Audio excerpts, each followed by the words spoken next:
മലയാളികൾക്ക് എന്നും ഇപ്പോഴും എപ്പോഴും ഇഷ്ടപ്പെട്ട ഒരു നടനായ കലാഭവൻ മണി. മണിയുടെ കുടുംബത്തെയും എല്ലാവർക്കും അറിയാം. അന്തരിച്ച നടൻ കലാഭവൻ മണിയുടെ മകൾ ശ്രീലക്ഷ്മിയുടെ വാർത്തകളാണ് ഇപ്പോൾ സോഷ്യൽ മീഡിയ നിറയുന്നത്. കലാഭവൻ മണി വിട പറഞ്ഞിട്ട് ഏകദേശം 10 വർഷത്തോളമായി.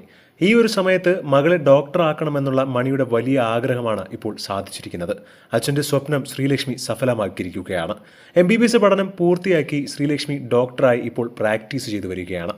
സഹോദരൻ RLV രാമകൃഷ്ണനാണ് ഇക്കാര്യം സോഷ്യൽ മീഡിയ വഴി അറിയിച്ചിരിക്കുന്നത്. മണിച്ചേട്ടൻ ആഗ്രഹിച്ചതുപോലെ തന്നെ മകൾ ഡോക്ടറായി. പക്ഷേ ആ ഒരു ആഗ്രഹം മാത്രമായിരുന്നില്ല കലാഭവൻ മണിക്കുണ്ടായിരുന്നത്. പാവപ്പെട്ടവരുടെ ഡോക്ടർ ആകണം എന്നതായിരുന്നു മണിച്ചേട്ടന്റെ ആഗ്രഹം. മകളിപ്പോൾ MBBS കഴിഞ്ഞ് പ്രാക്ടീസ് ചെയ്തു വരികയാണ്. എറണാകുളത്തെ ശ്രീനാരായണ കോളേജ് ഓഫ് മെഡിക്കൽ സയൻസിലാണ് ശ്രീലക്ഷ്മി MBBS പൂർത്തിയാക്കിയത്. പ്രാക്ടീസ് ഒക്കെ കഴിഞ്ഞ് പാവങ്ങളുടെ ഡോക്ടർ ആവാൻ വേണ്ടിയുള്ള കാത്തിരിപ്പിലാണ് ശ്രീലക്ഷ്മിയും. അച്ഛൻ്റെ വലിയൊരു ആഗ്രഹമായിരുന്നു കഷ്ടപ്പെടുന്നവരെ ചികിത്സിക്കണം എന്നുള്ളത്. മാത്രമല്ല, ഒരുപാട് കാശൊന്നും വാങ്ങാതെ ഫ്രീ ആയിട്ട് ചികിത്സിക്കാൻ കഴിയുമെങ്കിൽ അത്രയും നല്ലത്. ആ ഒരു ലക്ഷ്യം ശ്രീലക്ഷ്മിയുടെ മനസ്സിലുമുണ്ട്. അച്ഛൻ്റെ ആഗ്രഹം സാധിച്ച വലിയൊരു സന്തോഷത്തിലാണ് ഇപ്പോൾ ശ്രീലക്ഷ്മി. തൻ്റെ അച്ഛൻ ജീവിച്ചിരിക്കുകയായിരുന്നുവെങ്കിൽ തീർച്ചയായും ഈ ഒരു സന്തോഷ നിമിഷത്തിൽ അദ്ദേഹം വാരിപ്പുണർന്നേനെ എന്നെ. മാത്രമല്ല, ഇതൊരു ആഘോഷമാക്കിയേനെ കലാഭവൻ മണി. കാരണം മകളെ ഒരു ഡോക്ടർ ആക്കണം എന്നുള്ളത് കലാഭവൻ മണിയുടെ വളരെ വലിയൊരു ആഗ്രഹമായിരുന്നു. ആ ഒരു ആഗ്രഹത്തിനൊപ്പം തന്നെ മകൾ കൂടി അതിനുവേണ്ടി പ്രയത്നിച്ചു എന്നതാണ് മറ്റൊരു കാര്യം.